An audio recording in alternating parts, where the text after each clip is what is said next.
വ്യാവസായിക പരിശീലന വകുപ്പിന്റെ ആഭിമുഖ്യത്തിൽ 5-ന് ജില്ലയിലെ തൊഴിൽ മേള spectrum job fair government ITI Areekode നടക്കുമെന്ന് ഭാരവാഹികൾ അറിയിച്ചു. നമുക്കറിയാം, സ്കിൽഡ് ആയിട്ടുള്ള ആൾക്കാരുടെ ഡിമാൻഡ് എല്ലായിടത്തും ഉണ്ട്. എല്ലാ കമ്പനികളിലും ഇതിന്റെ ഡിമാൻഡ് വളരെയധികം ഉണ്ട്. അതേ കണക്ക് തന്നെ നമ്മുടെ കുട്ടികൾ ഗവൺമെന്റ് ITIയിലും പ്രൈവറ്റ് ITIകളിലും പാസ്സായ കുട്ടികളും ധാരാളം പല സ്ഥലങ്ങളിലായിട്ടുണ്ട്. ഇവരെ രണ്ടുപേരെയും ഒരു പ്ലാറ്റ്ഫോമിൽ കൊണ്ടുവന്ന് കുട്ടികൾക്ക് ജോലി കൊടുക്കുക, അതേസമയം കമ്പനികൾക്ക് ആവശ്യമായിട്ടുള്ള സ്കിൽഡ് പീപ്പിളിന്റെ ലഭ്യത ഉറപ്പാക്കുക.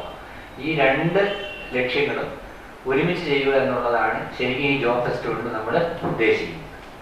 ഈ ജോബ് ഫെസ്റ്റിൽ നമ്മൾ മലപ്പുറം ജില്ലയിലെ കമ്പനികൾ, കേരളത്തിലെ കമ്പനികൾ, നമ്മുടെ സമീപ സംസ്ഥാനങ്ങളിലെ കമ്പനികൾ ഉൾപ്പെടെ ഏകദേശം 50-നും 60-നും ഇടയ്ക്കുള്ള കമ്പനികളെ നമ്മൾ എക്സ്പെക്ട് ചെയ്യുന്നുണ്ട്. പിന്നെ ഏകദേശം ഒരു 500 to 700 റേഞ്ചിലെ ITI പാസ്സായ എക്സ്പീരിയൻസ് ഉള്ളതോ ഇല്ലാത്തതോ ആയിട്ടുള്ള ട്രെയിനികളെയും നമ്മൾ എക്സ്പെക്ട് ചെയ്യുന്നുണ്ട്.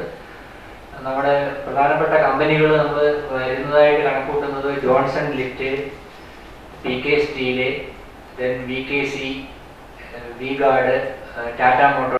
അരീക്കോട് ഗ്രാമപഞ്ചായത്ത് മെമ്പർ സൈനബ പട്ടീലിയുടെ അധ്യക്ഷതയിൽ സമ്മേളനം Areekode block panchayat vice president PA Muhammad Aslam ഉദ്ഘാടനം ചെയ്യും.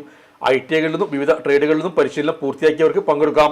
ജില്ലയിലെ 7 ഗവൺമെന്റ് ITIകളിലെയും 38 പ്രൈവറ്റ് ITIകളിലെയും 4 STC ITIകളിലെയും 3000-അധികം കുട്ടികളിലെയും കേരളത്തിനകത്തും പുറത്തുമായി 60 കമ്പനികളും മേളയിൽ സംബന്ധിക്കും. തൊഴിൽ മേളയിൽ പങ്കെടുക്കാൻ ആഗ്രഹിക്കുന്ന ഉദ്യോഗാർത്ഥികൾ രജിസ്റ്റർ ചെയ്യണം. രജിസ്റ്റർ ചെയ്യാൻ സാധിക്കാത്ത ഉദ്യോഗാർത്ഥികൾക്ക് ജോബ് ഫെയർ ദിവസം രാവിലെ 9 മണിക്ക് സ്പോട്ട് രജിസ്ട്രേഷൻ സൗകര്യം ഉണ്ടായിരിക്കും. Principal S Vikas, vice principal Abdul Jaleel, staff secretary K Ismail, senior instructor Manoharakrishnan എന്നിവർ വാർത്താസമ്മേളനത്തിൽ സംബന്ധിച്ചു.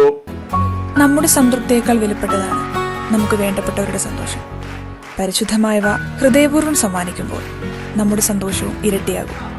Dubai golden diamonds, pride of generations, India, Oman, Bahrain.